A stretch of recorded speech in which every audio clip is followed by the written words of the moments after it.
Join me to colour in from my new Colouring Botanical Mandalas book. I recently published the second edition on Amazon and I'm excited to get colouring. So we're going to get started with this African daisy. So I'm going to pop my paper in the back here to stop the bleed through. So I'm going to dive right in with trying some blending out, something I've not done before, but I've chosen two purples here. I've got like a dark purple and a mauve colour. So as you can see, what I'm doing first of all, I'm grabbing the dark purple and like from the bottom of the petal, I'm just colouring that section in first, and then with the light mauve, I'm kind of blending the two together. Now to blend the two colours together, you do have to go round with a circular motion while the ink is still wet on the darker colour.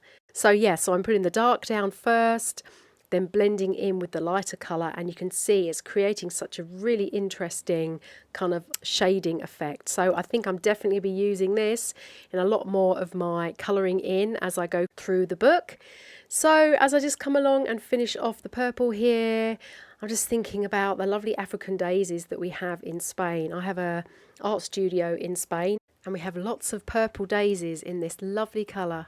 I'm keeping the centre simple with the Payne's grey going around all the miniature stars.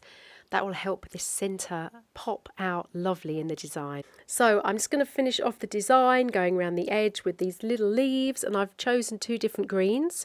So I'm alternating them as I go round, and then I'm going to add something special, which I'll show you in a moment.